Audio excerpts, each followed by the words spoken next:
Alright guys, welcome to Basketball Breakdowns. We're just briefly going to go over, like I said in my last couple of videos, every team and maybe even two teams in one video if we can squeeze it in within the 5-10 minute range. For this video, I just want to briefly touch up on the Pelicans and the things they have done so far to change their team and what we could be looking at for the future for changes coming along the line. And yeah, obviously we're going to start off with the trade for DeJounte Murray from the Atlanta Hawks for Larry Nance Jr., Dyson Daniels, and 2 future first-round picks. So, real quick, let me go ahead and start off with the Atlanta perspective. Yes, they got a couple picks, and yes, they got a young guy that can really play his ass off on defense, and he's shown some signs of playmaking in Dyson Daniels.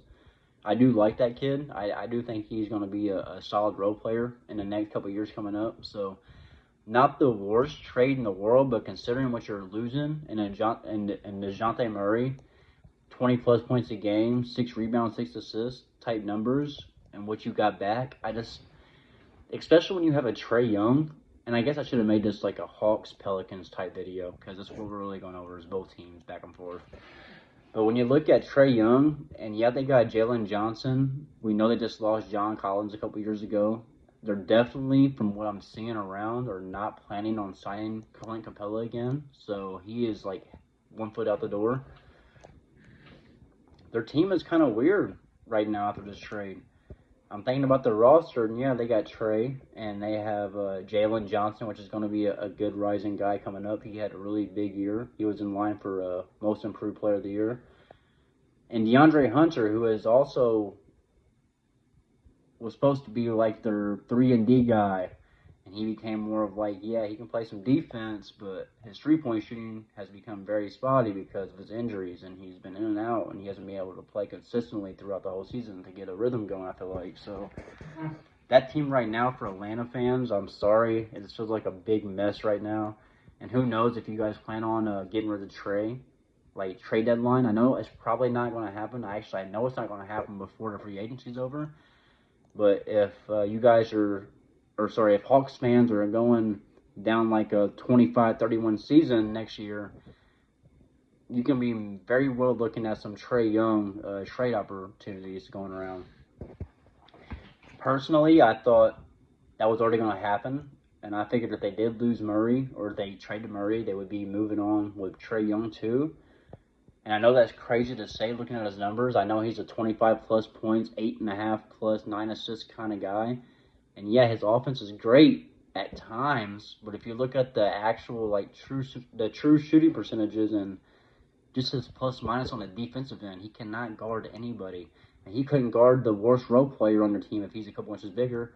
He doesn't have the body for it. He's a small guard, and yeah, like we know he can put up these crazy numbers, and he can be a huge lob threat, and not on the end of catching a lob. Obviously, I'm talking on the end of throwing the lob. He brings a lot of attention when he drives to the lane. So that's why Capella was able to succeed a little bit. And John Collins, in that year they made that big run against Milwaukee and Philly and company, was due to that presence of Trae being able to threaten the three-pointer here and there and being able to drive in and close in traffic to be able to keep those lobs to Capella and John Collins and whoever else he was throwing it to at the time.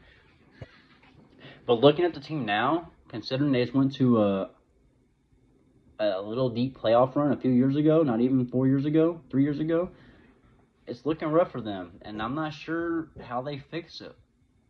I mean, I hate to sound like a broken record, but yeah, Trae Young's good, and he can potentially be your franchise guy if you build the right defense around him and you had the right pieces, like Steph Curry, for instance. Now, I don't think Steph Curry is as bad on the defensive end as Trae Young, obviously, but it's similar to where for Steph Curry to succeed, they have to draft guys like Draymond Green and guys like Klay Thompson and pick up guys like Andre Iguodala and have people like Kevin Looney and Andrew Bogut to be able to protect Curry and them guys around them. So with Trae Young's situation, he just doesn't have that type of protection defensively around him for him to be able to shine and make a big difference for like winning games offensively. So it's crazy. He's one of the guys that you see now that can put up 25 plus and almost 10 assists a game and still can be considered overrated. As crazy as that sounds. And I don't think he's overrated for his skill offensively. It's just his size. He just doesn't have the size for anything to be able to defend people. Or when it comes down to playoff situations, when they trap him, he's just so small he can't get the right passes out all the time, or he can't get the best shot off. So with the Hawks, it's a struggling situation, and I don't see where they go from now other than a rebuild, unless they really just want to hold on to Trae Young, which I guess is probably looking like it's going to happen, at least for the most part of the next season. Like we said, we'll see what happens with the trade deadline when that comes. But 6 minutes later, back to the Pelicans, the original point of the video. I'm sorry, guys. I just had to get that off my chest. Back to the original part of the video. DeJounte Murray to the Pelicans, and they only gave up, like I said, Larry Nance Jr. and a couple picks and Dyson Daniels, which I love Dyson Daniels. He's gonna be a solid role player, but for what you gave up, what you got back for your constructed roster as we're going into next season is a great pick. We know CJ McCollum was not a good rim pressure guy. He was more of a pull up mid range, step back three, kind of pass out of the shot kind of guy. He was not more the guy that was going to attack the lane a lot. And when you get Murray, you get a guy that's not as much as a pull-up shooter, even though he does comfort around the mid-range shooting. He loves to attack the rim.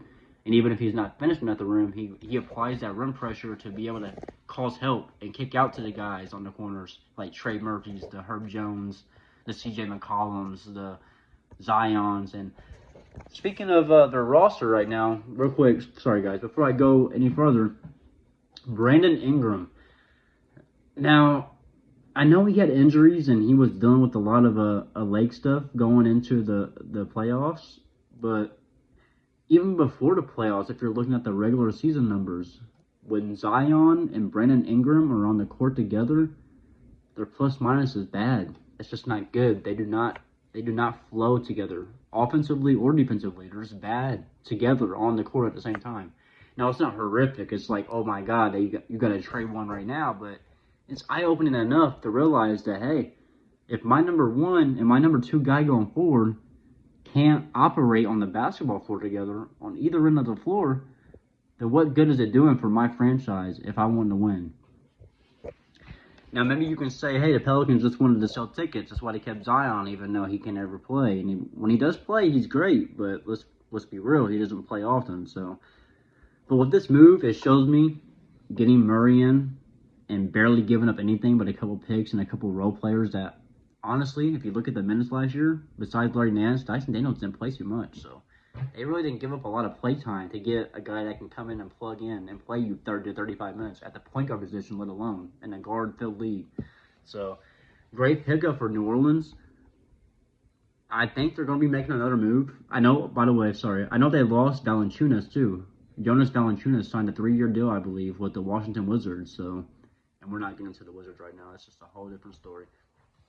But for the Pelicans, they lose a little bit of rebounding in size. And Valanciunas was definitely one of the lower guys or lower end centers as far as rim protection. So they're not losing a whole lot in that department. And I guess if you look at it scoring wise, they don't really need him for scoring. They really need a big that can come in and contribute rim protection and just be there for rebounding in general. And which Valanciunas rebounded, yes, but he's on a downfall. He's not been his best in the last couple of years, and I think it's good that they got off his contract and didn't pay him. And so looking into the future for the next couple of weeks, I've been seeing rumors, which are not confirmed yet, but there's been a lot of rumors going around that Brandon Ingram is being shopped, and they're willing to add on a pick with him to get rid of him. So there's definitely people that want Brandon Ingram, and who knows what that trade package looks like coming back to New Orleans. But with averaging 20 points a game, shooting almost 50% from the field, I can almost guarantee they can get at least a solid role player, if not a bunch of picks back for Ingram. And when I say a bunch, I mean 2 to 3. Because who knows the standard with first-round picks these days. You see them going around like nothing. So we just seen the Knicks give 5 first-round draft picks for Mikal Bridges, who's a number 2, 3 at best. So who knows really with that aspect. I just think with their current constructed roster, when you look at the starting 5, which is not adding a center, because just like I said last video, with them not having a center, it's hard. It's hard to win basketball games consistently, especially at a playoff level, without a big man that's willing to get down and get dirty and and get on the glass and do the dirty work that the star players or the role players are not really going to do. And with them not having a real true center, losing Valanciunas, I worry for them in that aspect. But like I said, there's a couple guys out there, not big guys, but a couple solid center pieces you can add to put in that rotation. So with that, I'm gonna go ahead and wrap it up, guys. Yeah, the Pelicans be looking out for Brandon Ingram moving, and if not, I don't see them signing him to a long-term deal, which is what he wants. That's why I suspect that he will be gone.